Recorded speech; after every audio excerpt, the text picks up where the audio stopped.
할렐루야. 오늘도 하나님의 아름다우심을 발견하는 예배를 올려드리길 원합니다. 다 같이 자리에서 일어나셔서 함께 찬양할까요? 주의 아름다움은 말로다.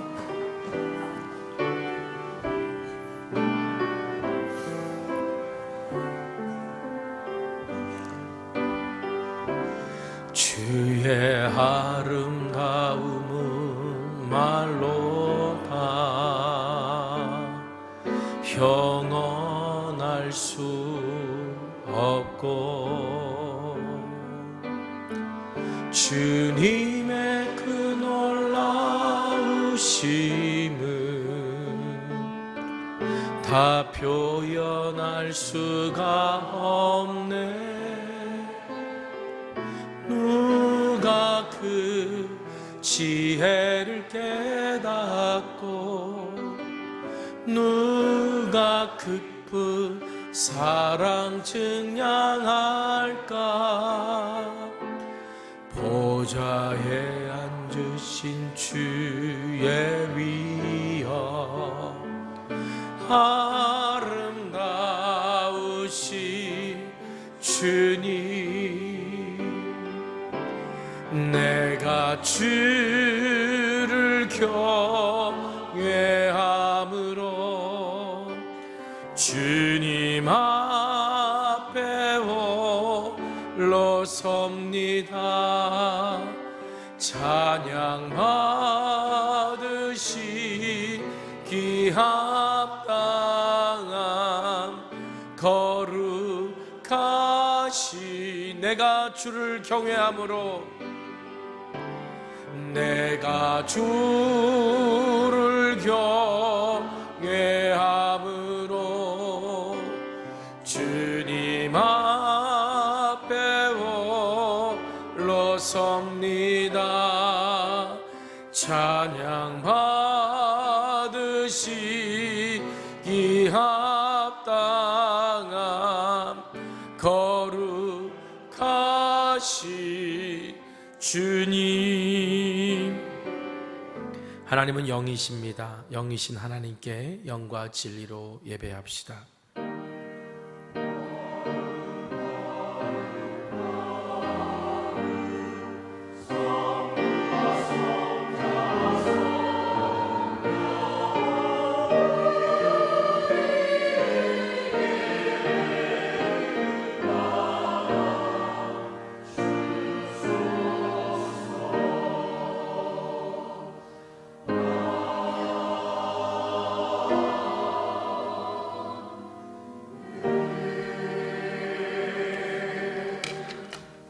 찬송가 28장 찬송하겠습니다.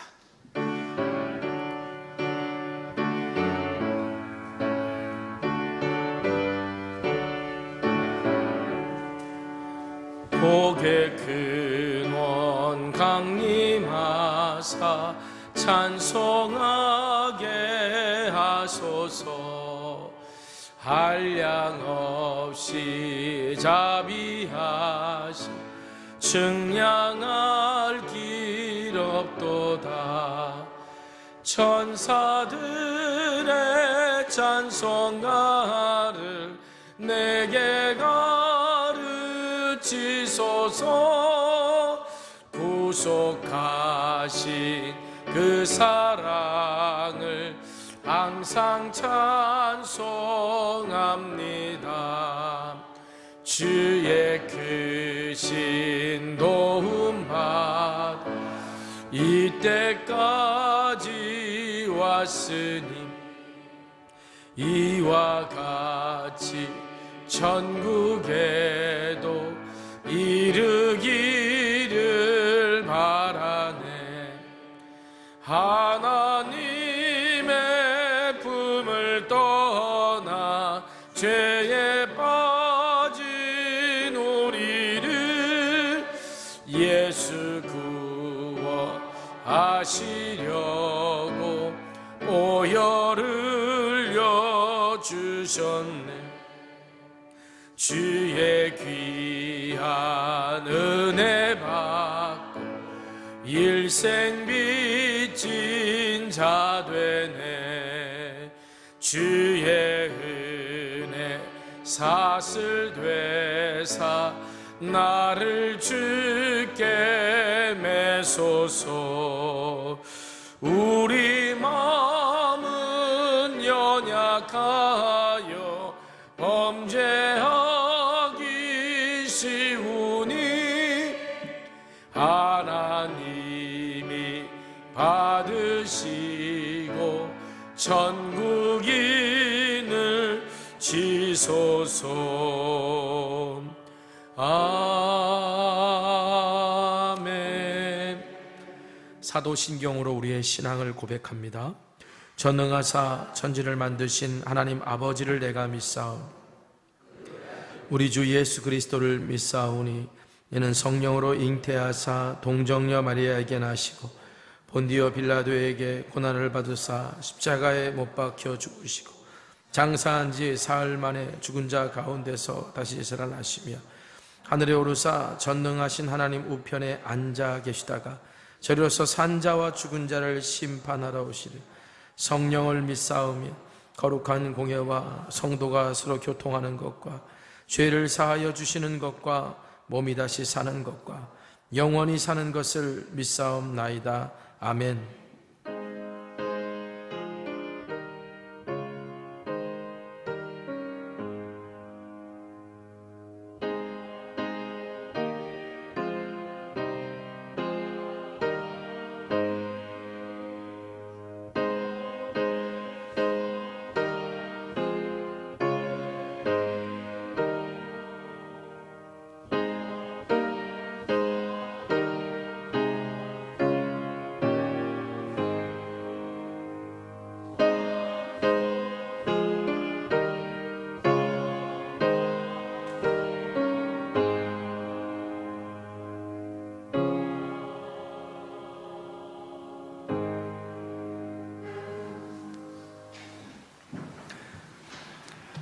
찬송가 419장 찬송하겠습니다.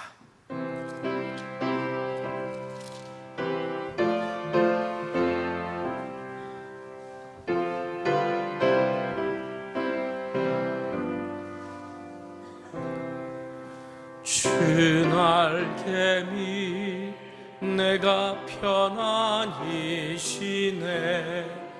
밤 깊고 비바람 불어쳐도 아버지께서 날 지켜주시니 거기서 평안히 쉬리로다. 주 날개미 평안하다. 그 사랑 끈을 짜니뇨. 주 날개미 내 쉬는 영혼 영원히 거기서 살림. 주 날개미 나의 피난처 되니 거기서 쉬기를 원하노라. 세상이 나를 위로치 못하나 거기서 평화를 누리리라. 주 날개미 평안하다.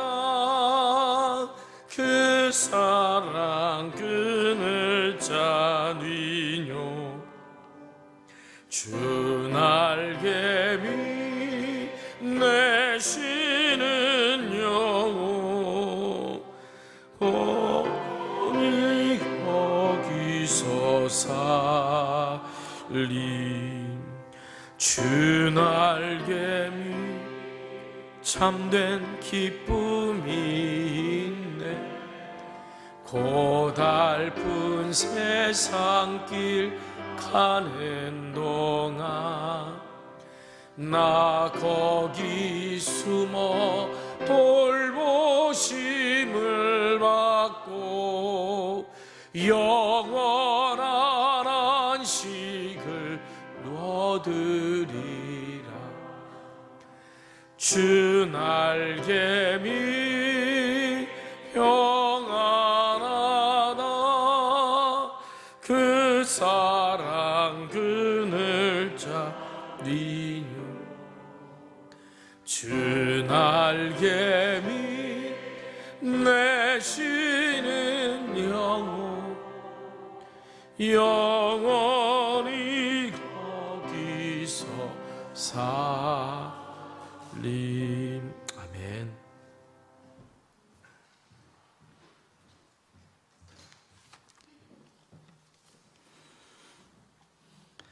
우주 만물을 창조하시고 인간의 생사화복을 주관하시는 하나님 아버지, 4월의 둘째 주 따스한 봄날 메마른 나무에 잎이 비고 아름다운 꽃으로 봄의 향기를 펼치시는 하나님의 그 오묘한 섭리에 감사를 드립니다.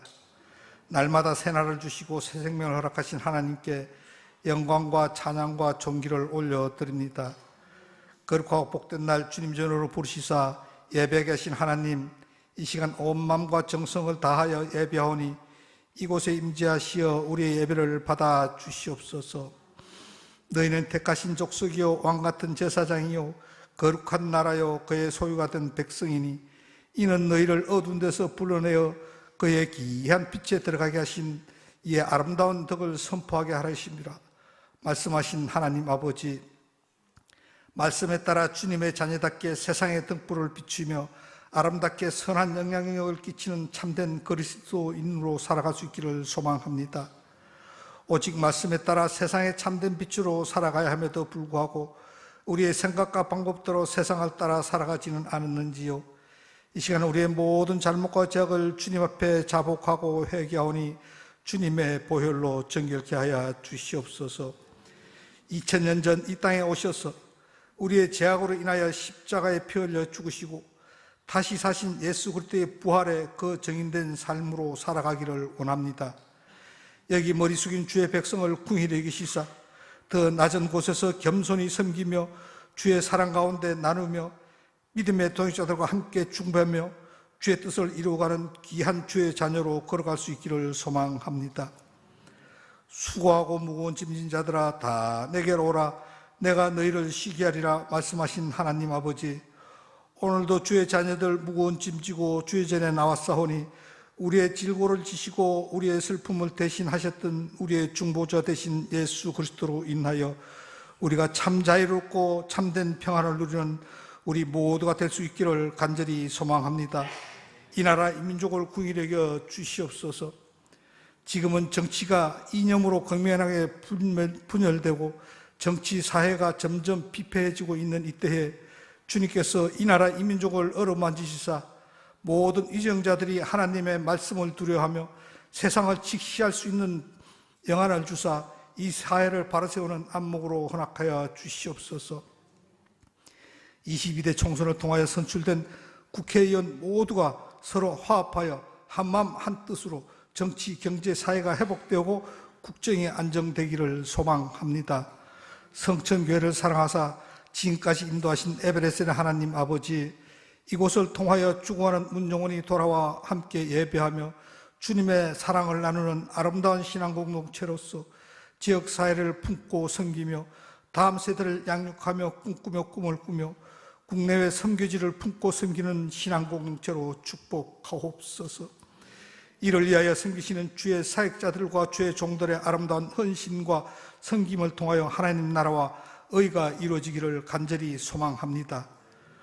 돌아오는 토요일에는 지역사랑 나눔 축제를 위하여 기도로 준비하며 계획하고 있습니다. 모두가 아름다운 섬김과 나눔을 통하여 지역사회의 일원으로 하나님의 참된 빛으로 나아갈 수 있기를 소망합니다.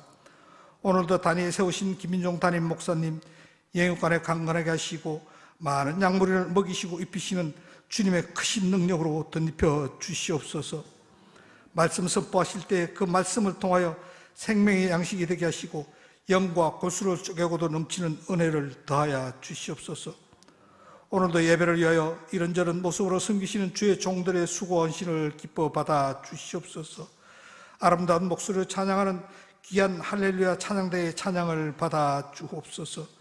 이 모든 말씀을 우리를 대속하여 주신 우리 주 예수 그리스도의 이름으로 간절히 기도드리옵나이다. 아멘. 하늘에 계신 우리 아버지여, 이름이 거룩히 여김을 받으시오며 나라가 임하옵시며 뜻이 하늘에서 이루어진 것 같이 땅에서도 이루어지이다. 오늘 우리에게 일용할 양식을 주셨고 우리가 우리에게 죄진 자를 사하여 준 것 같이 우리 죄를 사하여 주시옵고 우리를 시험에 들게 하지 마시옵고 다만 악에서 구하시옵소서. 나라와 근세와 영광이 아버지께 영원히 있사옵나이다. 아멘.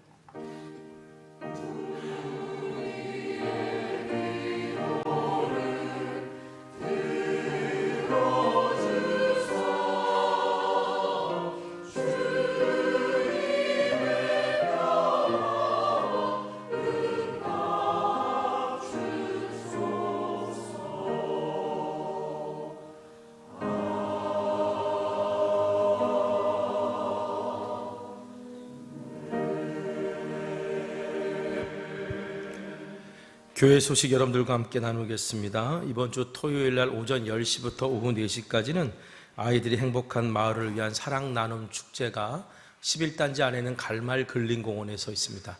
우리 지역 내 아동 세대 지원 프로그램 재원을 마련하기 위해서 우리 북부종합복지관과 매년 함께 하고 있는 사랑 나눔 축제인데요. 우리 교회 1층에서 1만 원권 나눔 티켓 판매하고 있으니까 여러분들 좀 구입하셔서 우리 지역 주민들과 함께 올 수 있고 그분들을 초청했으면 좋겠습니다. 그리고 오늘 봉사지원부 선교회장 팀장 모임이 4부 예배 후에 있으니까 이것을 위해서 여러분 모여주시기를 부탁드리고요. 4월 17일까지는 사랑나눔 축제 기간에 어린이 플레이마켓 신청 받습니다. 여러분 주변에 있는 어린이들에게도 그렇게 요청해 주시고 물품 기부 하시는 것도 여러분 많이 협조해 주시기를 부탁드리고요. 그 다음에 4월 20일 토요일 날 당일날에 제2회 마들 지역 어린이 미술 대회가 이제 함께 열리게 되는데요. 이번 축제 당일날 본부석에서도 접수 그리고 온라인으로 접수 가능합니다. 이번에는 국회의원상, 구의회 의장상, 복지관장상 좀 상장 홍격을 높여서 이번에 지역 주민과 함께 그렇게 미술대, 이 지역에 자리 잡은 미술대 만들어 가려고 하니까 여러분들 많이 기도해 주시고 동참해 주셨으면 좋겠습니다. 은빛 나들이 대상 되시는 우리 어르신들 기억하시고 많이 참여해 주시기를 부탁드리겠고요. 그리고 이제 335 캠핑이 5월 5일 주일부터 6일까지 있는데 오늘 그 광고 영상 잠깐 보고 소개해 드리겠습니다. 형아 요즘 많이 힘드니? 많이 힘들어요. 뭐가 그렇게 힘들어? 삶이 힘들어요. 쉬는 곳이 좀 있었으면 좋겠어. 그래도 자연 속에 나와서 이렇게 쉬면 좋잖아. 어디 그런 데 없을까? 이번에 335? 335 캠핑? 지금 내 안에 계신 주의 이 세상 보고로 약한 내 모습 사라져 주와 나님 결박을 끊으신 주 이 대신 주의 모든 것 외치는 오직 주 내게 생명 주고 내 삶을 비추네 세상 모든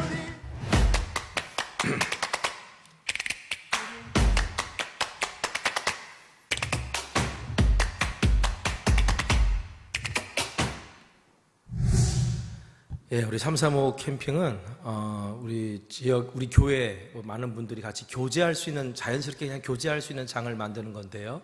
이번에 포천 신곡에 있는 신곡감리교회에서 장소를 좀 빌려주셨어요. 그래서 그 신곡감리교회 앞마당이 캠핑하기 딱 좋은 곳입니다. 그래서 한 1000평 정도 되는데 거기에 우리가 이제 텐트도 좀 치고 그리고 합니다. 여러분 혹시 뭐 장비가 없으셔도요, 1박 2일이긴 하지만 당일날 오셨다 가셔도 되고요. 그리고 얼마든지 함께 어울리실 수 있도록 거기가 주변 환경 다 괜찮으니까 또 끝나시고 난 다음에 또 주변에 있는 곳으로 여러분 가족들끼리 여행 가셔도 되는 그런 좋은 장소입니다. 여러분 많이 함께 하시면 좋겠는데 참가비고 뭐고 특별히 다른 것 없습니다. 단 하나 신청서는 내셔야 돼요.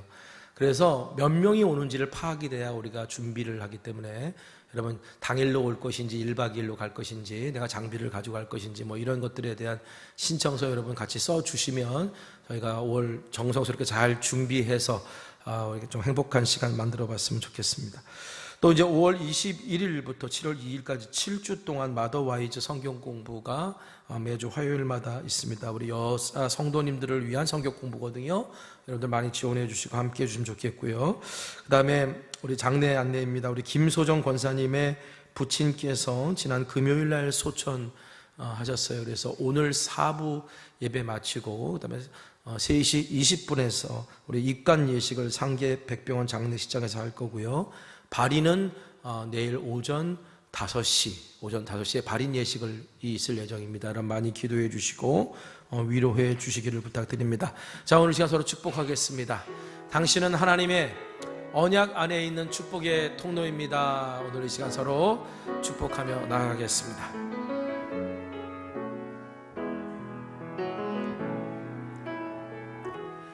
당신은 하나님의 언약 안에 있는 축복의 통로, 당신을 통하여서 열방이 주께 돌아오게. 다시 한번 우리 서로 축복합시다. 당신은 하나님의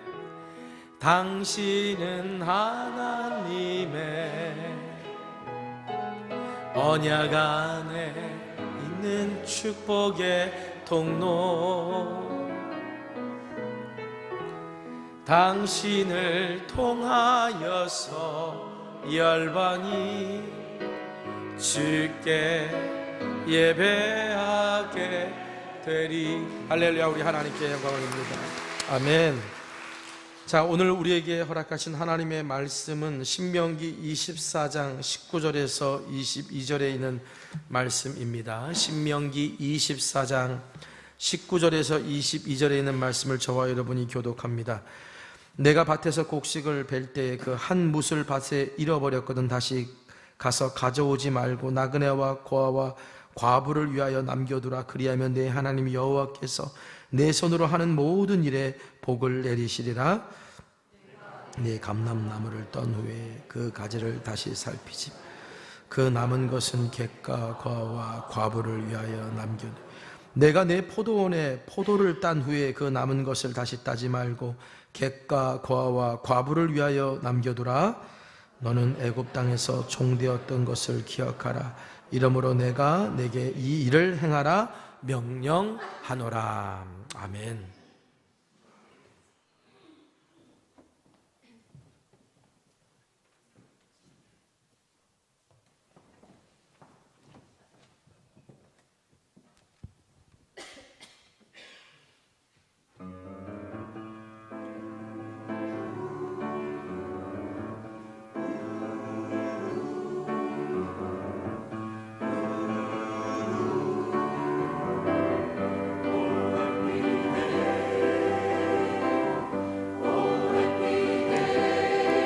Oh happy day, oh happy day,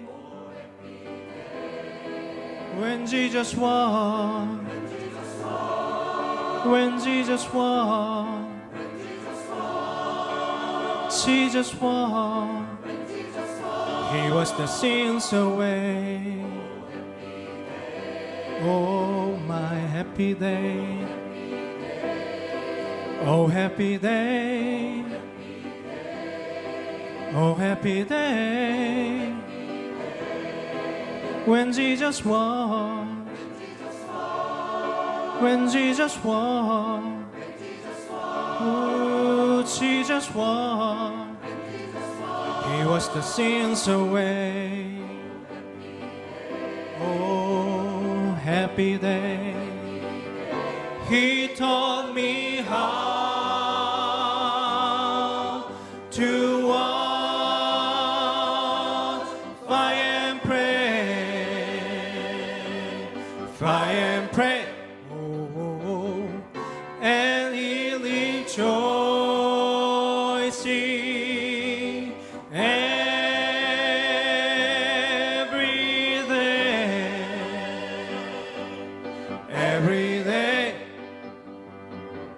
Oh, happy day. Oh, happy day. When Jesus walked. When Jesus walked.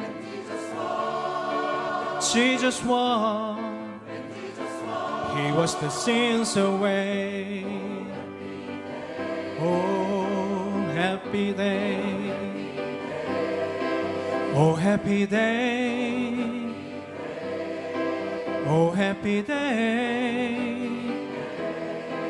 When Jesus walked. Oh, Jesus walked. When Jesus walked. He washed the sins away. Oh, my happy day. He taught me how to walk, fight and pray, and live rejoicing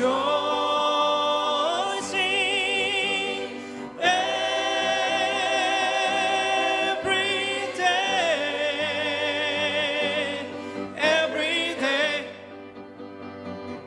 Oh, happy day. Oh, happy day. Oh, happy day. Oh, happy day. When Jesus washed the sins away. Oh, my happy day. When Jesus washed the sins away. Happy day.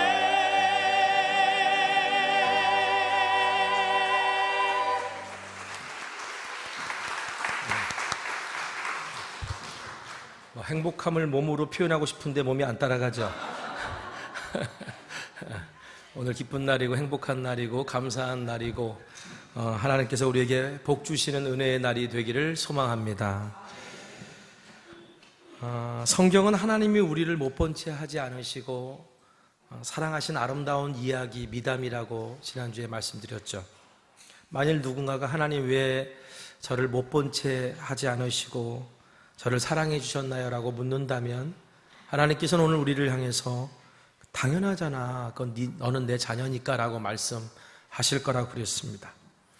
여러분, 그리스도인이란 우리를 못 본 채 하지 않아 주시고 기다려 주시고 품어 주신 하나님의 사랑을 믿는 사람들이고요. 그렇기 때문에 하나님의 사랑을 받은 사람답게 그 사랑을 흘려보내야 되는 역할이 우리에게 주어진 사람들입니다. 그래서 그리스도인들의 일상은 미담, 아름다운 이야기가 되어야 된다라고 제가 지난 주일날 말씀드렸죠. 여러분, 우리가 지금 읽고 있는 이 신명기 말씀, 그 신명기 말씀은 앞서 말한 하나님을 사랑하고 이웃을 사랑하라는 것들에 대한 아주 구체적인 지침들이 들어가 있습니다. 예수님께서 가르쳐 주셨죠. 결국 성경의 골자와 핵심은 하나님을 사랑하고 이웃을 사랑하는 것이라고. 신명기의 골자와 핵심도 하나님을 사랑하고 이웃을 사랑하라는 것입니다.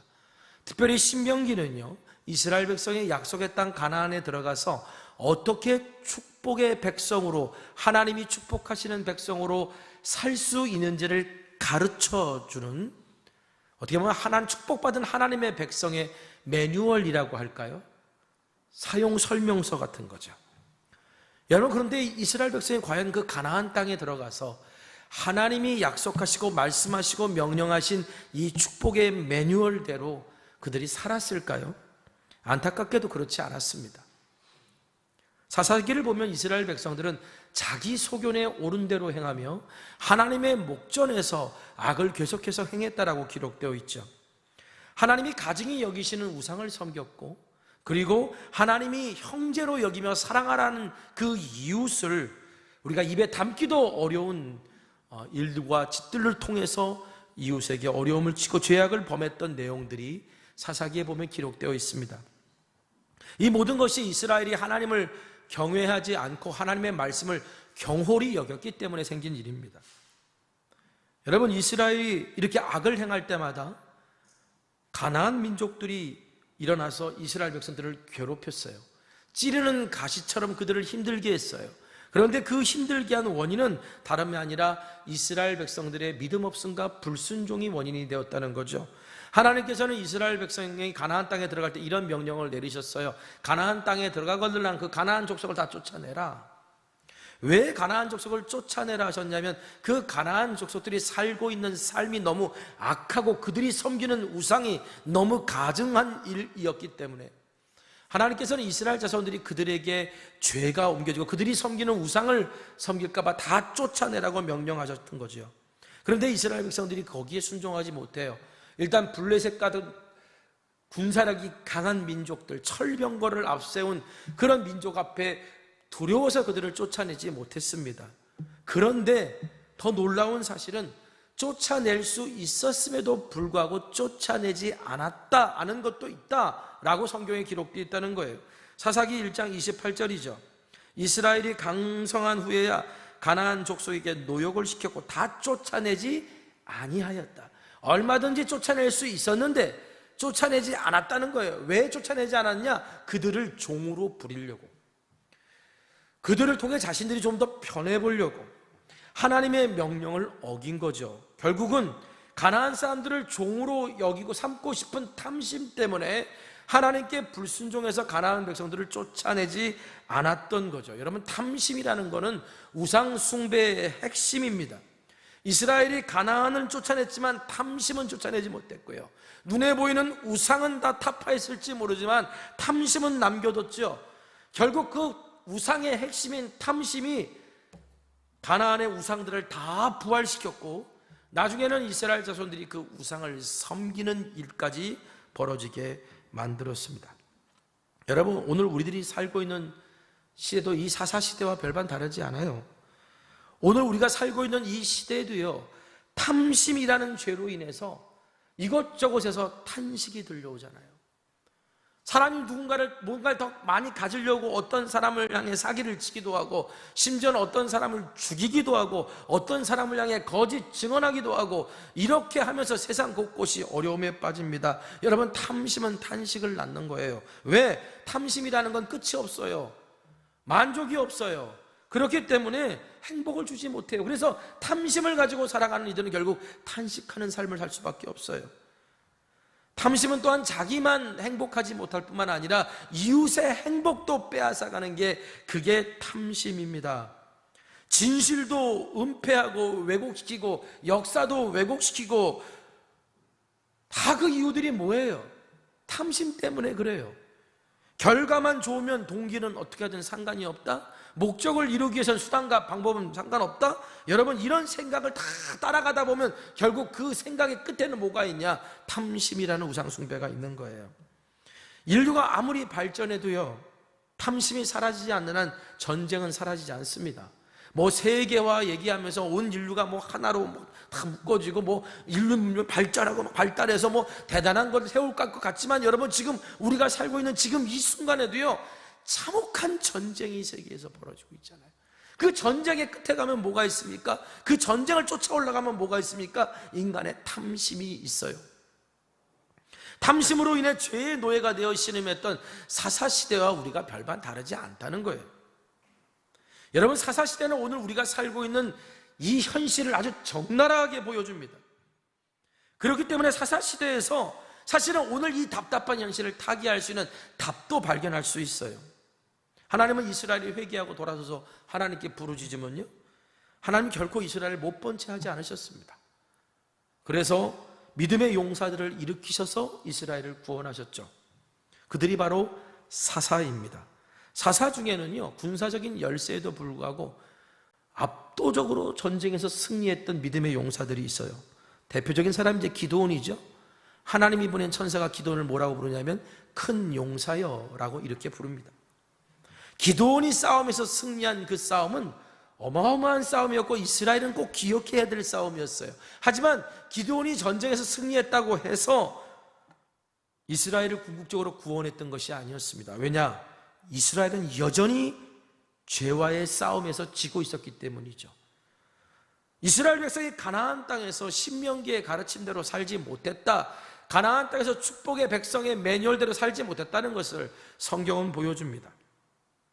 하나님이 보낸 천사가 기드온을 향해서 큰 용사라고 했는데 이게 히브리어로 깃보르 하일이에요. 근데 성경에서 하나님이 쓰신 사람들 중에 깃보르 하일이라고 큰 용사라고 불렀던 사람이 세 사람이 있습니다. 첫 번째는 사사 기드온이고요, 두 번째는 사사 입다고요, 그리고 마지막으로는 베들레헴의 보아스예요.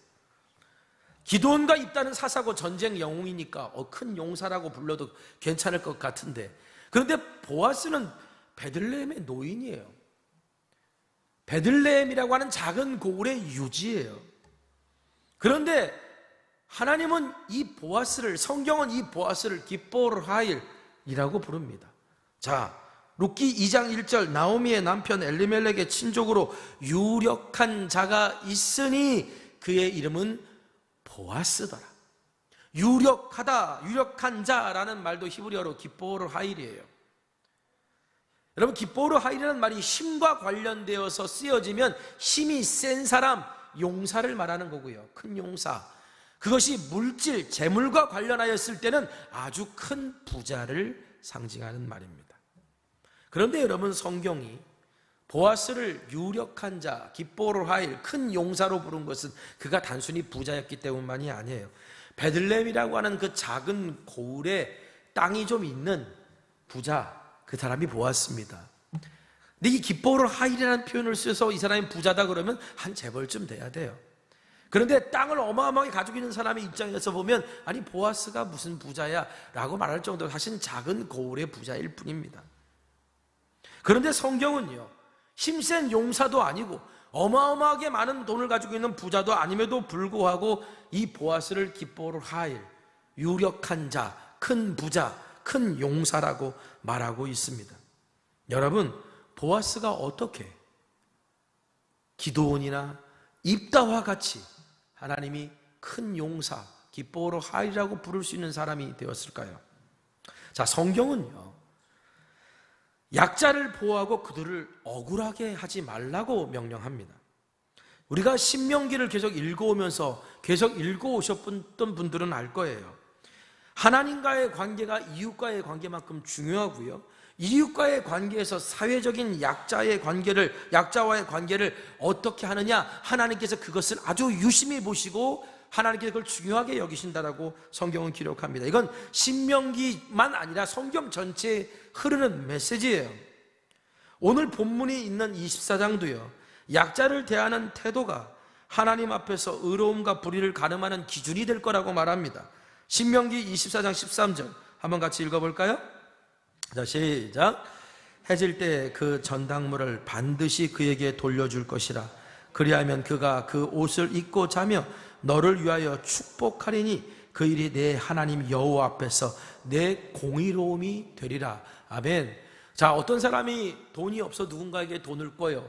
그러면 그냥 꿔줄 수는 없잖아요. 그러니까 담보물을 제공해야 됩니다. 담보물을 제공해야 되는데 그 돈을 빌려준 사람이 옷을 담보물로 잡아요. 옷이 엄청나게 비싼 명품 옷이면 그게 가능한 거겠지만, 여기서 옷을 담보물로 잡았다는 얘기는 뭐냐면 그 집에서 옷밖에는 담보물을 잡을 게 없다는 거예요. 그러니까 가난한 사람이라는 거예요. 근데 성경은 뭐라고 얘기하느냐, 옷을 담보물로 잡을 경우 해질 때 그 옷을 돌려주래요. 여러분, 요즘처럼 일교차가 큰 날씨, 아침에는 막 추운데 제가 고민했어요. 여름 양복을 입고 갈까? 아니면 겨울 양복을 입어야 되나? 추추복을 입어야 되나? 막 고민을 많이 했어요. 어중간하게 입고 왔어요. 더워요. 무지하게 덥습니다, 지금. 그런데, 이거 여름 두 벌을 갖고 와야 되나? 일교차가 너무 심하니까. 그런데 이스라엘은 일교차가 더 훨씬 심해요. 낮에는 막 40도 가까이 올라가지만요, 밤 새벽은 막 5도, 막 3도 막 이렇게 떨어지거든요. 그러니까 내가 어떤 난방기구가 없는 그런 상황 속에서 보호를 할 수 없는 상황에서 이 옷이라고 하는 것은 가난한 사람들에게는요, 자신을 보호하고 자신을 보온할 수 있는 최후의 수단이에요. 그런데 옷을 전당물로 잡혔다는 것은, 돈을 갚을 때까지 그것을 못 돌려받는다는 것은 밤마다 추위에 떨어야 된다는 걸 의미하고요, 그건 그 사람의 생존권과 관련이 있는 거예요. 그래서 성경은요, 아무리 돈을 빌려줬어더라도, 돈을 못 받더라도 채무자의 생존권은 보장해 주라고 말하는 겁니다. 그런데 이 돈을 빌려준 사람이 저녁이 돼서 이 사람이 밤에 춥게 자면 어떡하지? 그리고 옷을 저녁에 돌려준단 말이에요.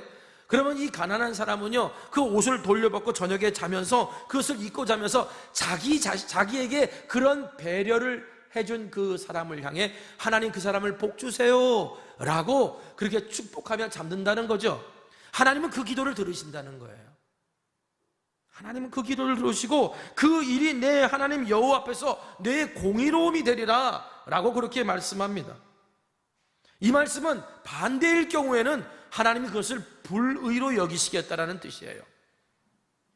여러분, 결국은 어떤 약자를 대하는 태도가 하나님 앞에서 의로움과 불의를 가늠하는 기준이 될 것이라는 말씀이죠. 우리 교회가 월계동에 있었을 때, 당시 교회 2층 입구에 셔터문이 있죠. 새벽 예배를 드리러 가면 이제 그 셔터문을 엽니다. 이제 제가 겨울에 새벽 예배를 드리러 가는데 제가 제일 먼저 갔어요.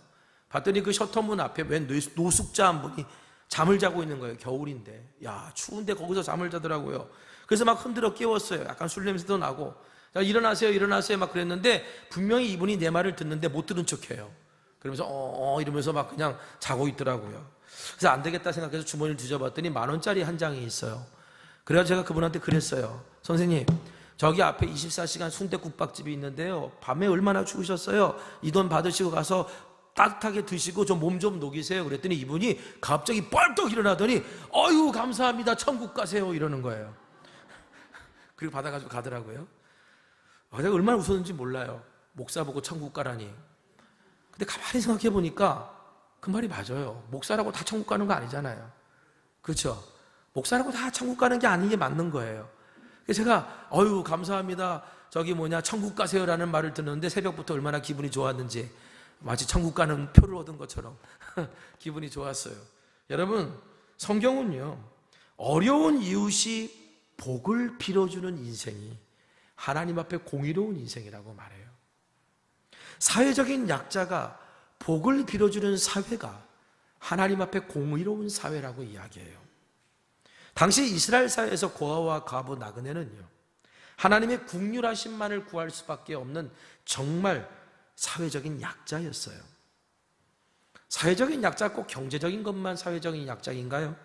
정신적으로, 문화적으로, 관계적으로, 육체적으로 사회적인 약자도 존재합니다. 하나님께서는 이스라엘 백성들의 내가 지시하는 땅에 들어가거든 너희는 너희를, 그 사회를 위하여 복을 비는 나라를 만들어라.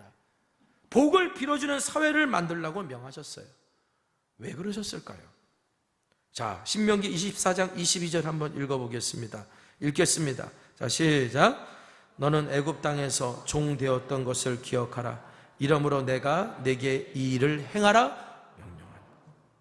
왜냐하면 너희들이 애굽 땅에서 종 되었던 존재들 아니냐라는 거예요. 그런데 하나님의 자비와 긍휼을 입어서 너희들이 지금 약속한 땅에 와서 하나님의 은혜를 입고 있지 않느냐?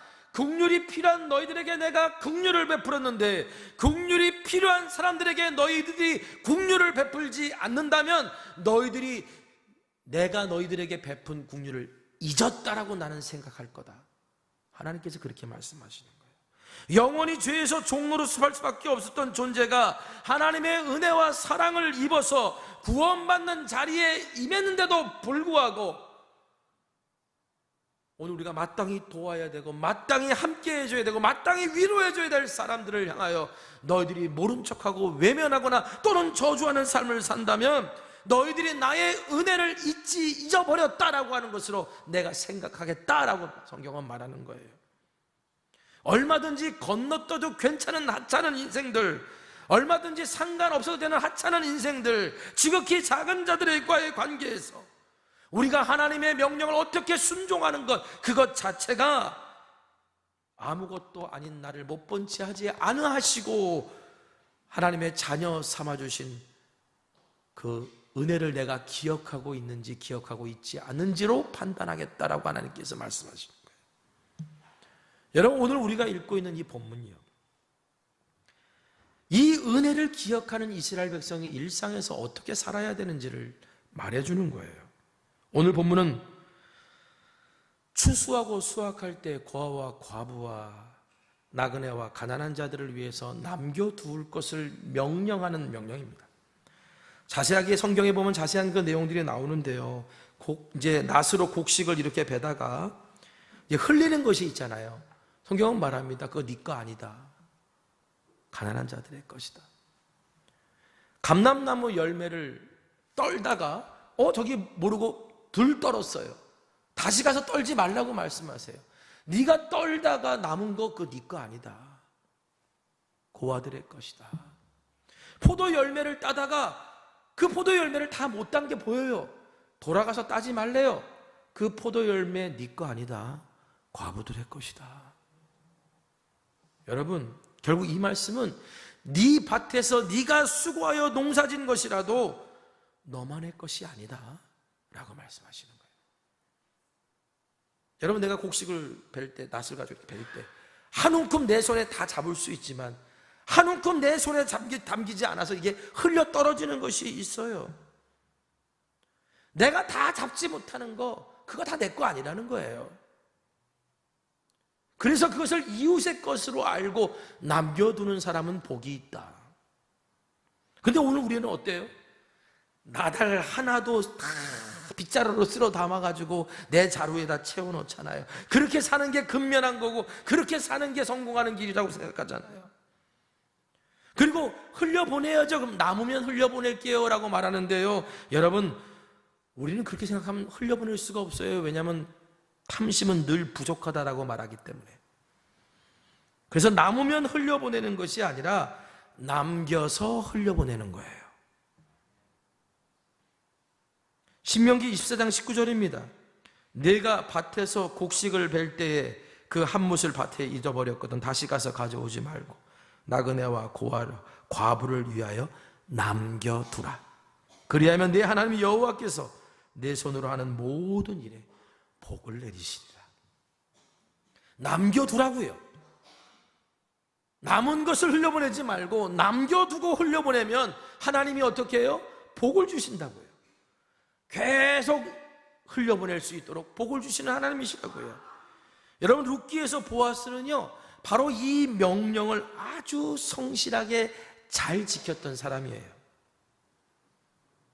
하나님의 말씀보다 물질과 정욕을 앞세우며 하나님의 말씀을 지키는 순수한 믿음을 가지는 사람들을 조롱하던 시대가 바로 보아스가 살고 있었던 사사시대였습니다. 추수 때가 됐다고 성경에 추수 때가 됐을 때 그 이삭을 줍는 거, 그리고 뭐 흘려놓은 거 줍지 말아라, 가난한 사람들 위해 줘라 라고 하나님께서 명령하셨다고 모든 밭의 주인들이 다 그렇게 했던 게 아니에요. 그런데 보아스의 밭에는요, 언제나 고아와 과부와 가난한 사람들이 넘쳐났어요. 왜냐하면 보아스가 이 명령을 지켰거든요. 성경에 보면, 룻기에 보면요, 모압 여인 룻이 이삭을 주우러 보아스의 밭에 갔을 때 하루 종일 서 있었다라는 표현이 나와요. 하루 종일 서 있었다는 얘기는 뭐냐면요, 지금 자기 차례가 오기를 계속 기다렸다는 거예요. 그런데 이 여인은 이방 여인이었기 때문에 자꾸 차례가 뒤로 밀려서 하루 종일 서 있을 수밖에 없었던 거예요. 그만큼 보아스의 밭에는요, 하나님의 긍휼과 자비를 구하는 사람들이 몰려들었다는 거고요.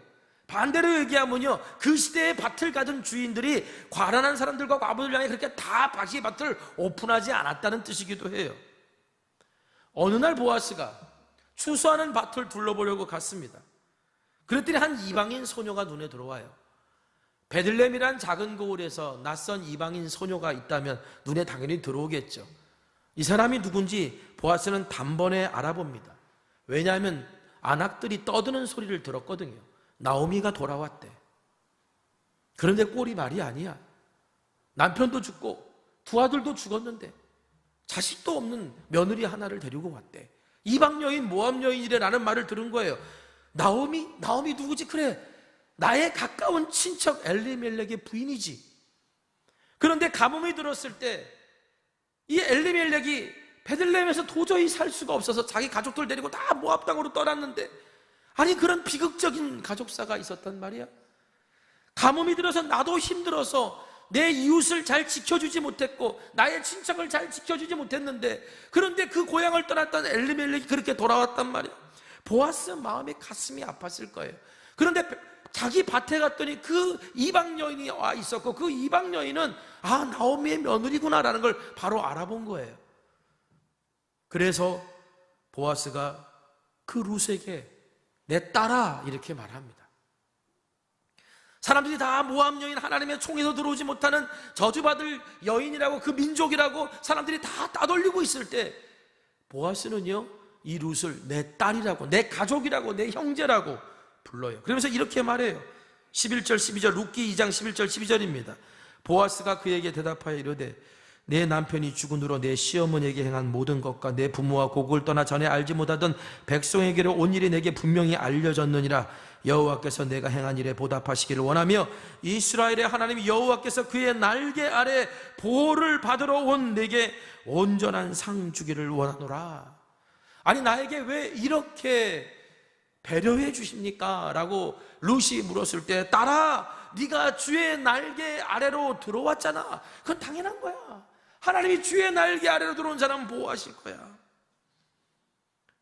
여러분, 보아스라는 사람은요, 은혜를 아는 사람이었어요. 하나님을 찾는 사람을 외면하지 않는 것을 알고 있었던 사람이었어요. 보아스 자신도요, 유력한 사람이라고 불릴 자격이 없는 사람인 것을 알고 있었어요. 보아스 족보를 볼까요?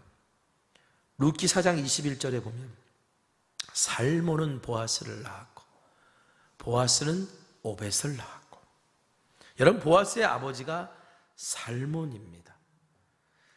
그럼 보아스의 어머니가 누군지 아세요? 보아스의 어머니는 바로 이 사람입니다. 마태복음 1장 5절, 마태복음 1장 5절 한번 읽어봅시다. 시작. 살몬은 라합에게서 보아스를 낳고 보아스는 룻에게서 오벳을 낳고 오벳은 이새를 낳고. 보아스의 어머니가 누구예요? 여리고의 기생 라합이에요. 이스라엘이 가나안 땅을 정복할 때 정탐꾼 2명을 여리고로 보냈습니다. 그런데 여리고의 기생이라고 하면 그 여리고에서 최하층의 여인이었겠죠. 그 여리고의 기생 라합이 하나님에 관한 이야기를 듣고 있었어요. 그래서 하나님을 믿었어요. 그래서 이 2명의 이스라엘 사람들을 살려준 덕분에 여리고가 진멸했을 당시 라합과 그의 가족은 다 살 수 있었습니다. 그래서 라합이 결혼한 사람이 살몬이고, 아마 주 정탐꾼 중에 한 명이었을 거예요. 살몬이고, 그렇게 해서 태어난 아들이 보아스예요. 그러니까 보아스는 엄밀하게 말하면 가나안 여인의 아들입니다. 베들레헴의 유력자가 될 수 없는 사람이었어요. 어릴 때부터 조롱을 받았을 수도 있어요. 그랬던 그가 베들레헴의 유력자로 살고 있었습니다.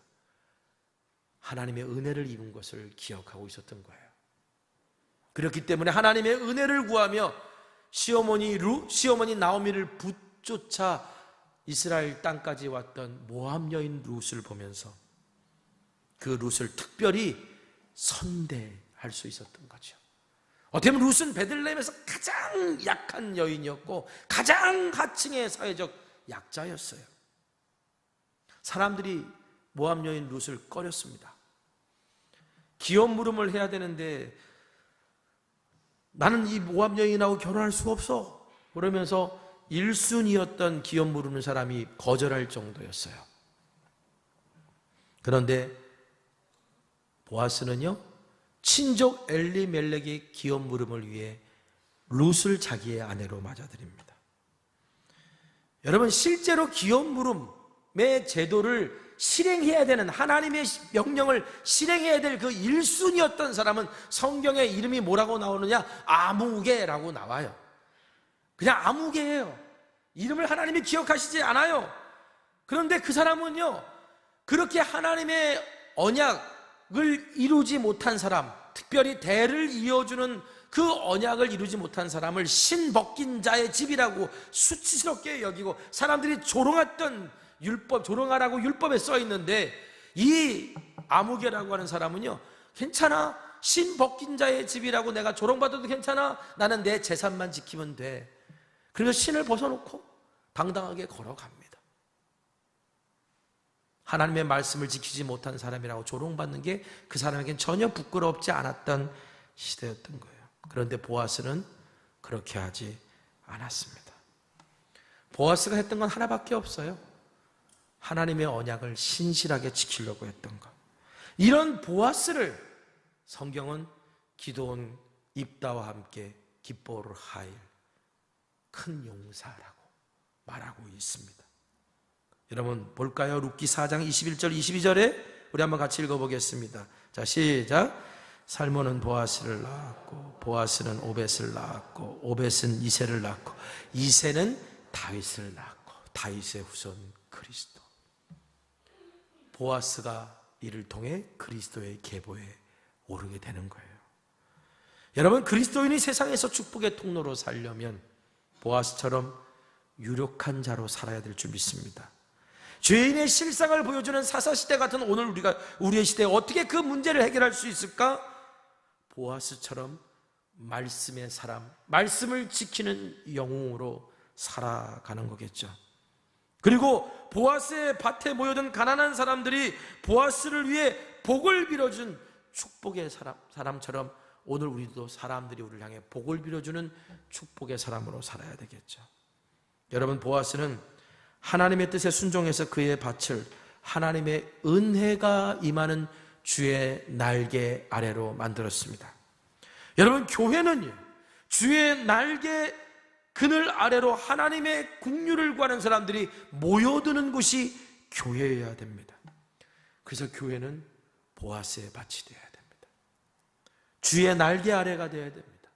이번 주 토요일 날 갈말 근린공원 그 앞마당도 보아스의 밭이 되어야 될 줄 믿습니다. 주의 날개 그늘 아래로 사람들이 모여 하나님의 헤세드에, 하나님의 자비에, 하나님의 국률에 동참하는 장소가 되어야 될 거예요. 여러분, 그리스도인의 일상도, 오늘 저와 여러분의 일상도 하나님의 말씀이 이루어지는 보아스의 밭이 되어야 될 줄 믿습니다. 주의 날개 아래가 되어야 될 줄 믿습니다. 여러분, 이렇게 함으로 세상에서 유력한 자라고 불리며 살아가는 그리스도인 저와 여러분 되시기를 주님의 이름으로 축원합니다. 우리 함께 기도했으면 좋겠습니다. 우리 함께 기도할 때, 하나님, 오늘 우리가 살고 있는 이 시대에서 내가 하나님의 말씀을 지킬 수 있는 사람, 내가 받은 은혜가 있기에, 내가 받은 사랑이 크기에 나 같은 사람을 불러주신 하나님의 은혜가 있기에 내가 그 말씀을 그저 성실히 지키려고 했더니 하나님이 보아스를 기뻐를 하일 유력자, 큰 용사라고 불러주셨던 것처럼 오늘 우리도 하나님, 오늘 우리는 그저 하나님의 말씀을 신실하게 지켰을 뿐이고 내게 주신 은혜가 너무 과분해서 그냥 사랑받은 자답게 산 것뿐인데, 오늘 우리를 기뻐를 하일 유력한 자, 큰 용사라고 불러주시는 하나님의 은혜를 입는 자 될 수 있도록 주여 우리를 세워주시옵소서라고 우리 다 같이 기도했으면 좋겠습니다. 기도하겠습니다. 거룩하신 아버지 하나님, 오늘 신명기 말씀을 읽고 묵상하면서 우리가 어떻게 이 땅에서 축복의 사람으로 축복의 매뉴얼대로 살아갈 수 있는지를 배웁니다. 내가 무엇인가를 했을 때 나에게 보상을 줄 수 있는 그 사람이 아니라 아무것도 보상을 드릴 수 없는데 나 같은 사람을 못 본 채 하시고 하나님의 은혜와 긍휼과 자비로 품어주신 그 사랑 때문에 오 하나님 아버지, 오늘 내가 그 사랑에 감격하여 누군가를 향해 사랑을 흘려보내는 자, 오늘 그 사람들이 축복의 사람이고 그리고 하나님 말씀과 언약을 지키는 그 삶들을 하나님은 기뻐하일 유력한 자라고 부르심에 우리가 깨닫고, 하나님 오늘 우리에게 주어진 그 귀한 말씀을 가지고 오늘 하나님을 사랑하고 이웃을 사랑하고 내가 오늘 이 삶에서 사람들에게 축복을 받는 인생으로 그렇게 살아가기를 소망하오니 주여 날마다 우리에게 힘과 은혜를 더하여 주시옵소서. 예수님 이름으로 기도합니다. 아멘. 찬양할까요? 오늘 말씀 기억하면서 함께 찬양했으면 좋겠습니다. 오늘 저와 여러분이 축복의 사람으로 서기를 소망합니다. 우리 함께 찬양합니다. 주보의 악보 있습니다. 주께 힘을 얻고 그 마음에, 주께 힘을 얻고 그 마음에 시온에 들어가 있는 그대는 하나님의 축복의 사람이죠. 주님 그대를 너무 기뻐하시죠. 주의 집에 거하기를 사모하고 주를 항상 찬송하는 그대는 하나님의 축복의 사람입니다. 하나님의 축복의 사람이죠.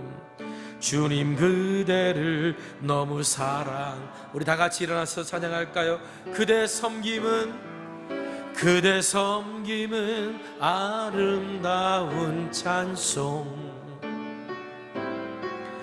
그대 헌신은 향기로운 기도, 그대가 밟는 땅 어디에서라도 주님의 이름 높아질까. 그대 섬김은 아름다운 찬송, 그대 섬김은 아름다운 찬송, 그대 헌신은 향기로운 기도, 그대가 밟는 땅 어디에서라도 주님의 이름 높아질 거예요. 기도하겠습니다. 세상이 말하는 성공과 부가 아니라 하나님이 인정하시는 축복의 사람이 되기를 소망합니다. 오 주님, 오늘 우리의 삶에서 하나님이 유력한 자다, 큰 용사다라고 불러주실 수 있는 축복의 사람 될 수 있도록 우리 작은 일상에서부터 하나님의 언약을 실천해 나가는 주의 자녀들 되게 하여 주시옵소서. 주의 집에 거하기를 원하며 찬송하고 기도하고 하나님을 사랑한다는 이 아름다운 고백이 아버지 하나님 섬김을 통해, 헌신을 통해, 이웃을 사랑하는 걸 통해 확인하게 하여 주시옵고, 오늘 주님의 몸된 교회가 우리의 사역과 우리의 삶과 우리의 일터와 가정이 주의 날개 아래 보아스의 밭이 되게 하셔서 하나님이 주시는 복이 흘러가는 은혜의 통로가 되도록 축복하여 주시옵소서. 오늘도 그 마음 가지고 주님 앞에 나와 드려진 귀한 예물이 있습니다. 감사의 고백입니다. 헌신입니다. 하나님께서 오늘 우리에게 이렇게 복주마라고 약속하신 그 복이 오늘 이들을 통해 흘러가게 하여 주시고 흘러넘치게 하시고 세상을 향해 복이 되게 하여 주시옵소서. 지금은 우리 주 예수 그리스도의 크신 은혜와 하나님 아버지의 무한하신 사랑하심과 성령님의 감화감동 역사 충만 교통 내주하심의 은혜와 은총이 이 세상에서 유력한 사람, 하나님이 인정하시는 기뻐를 하일 큰 용사로 살기로 결단하고 다짐하고 나아가는 주의 자녀들 위해 지금부터 영원까지 함께하여 주시옵기를 간절히 축원합니다. 아멘.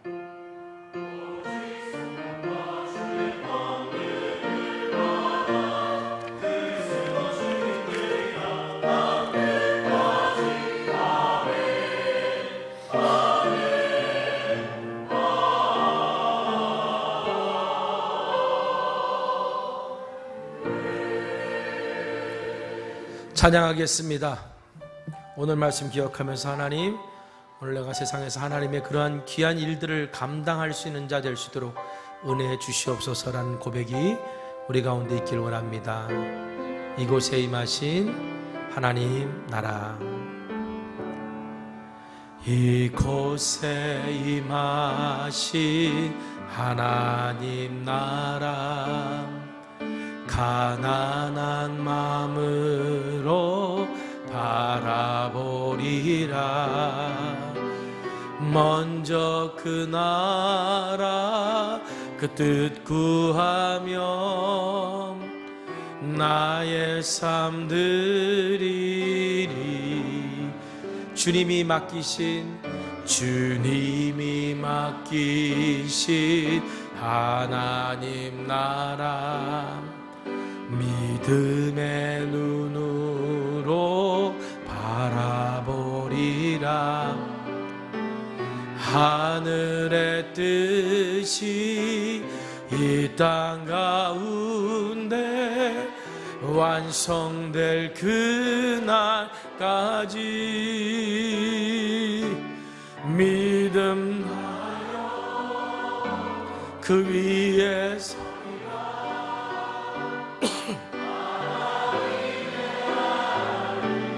무너지지 않으리. 믿음 다하여 그 나라 세워가리라. 주님 곧 오실 때 믿음 다하여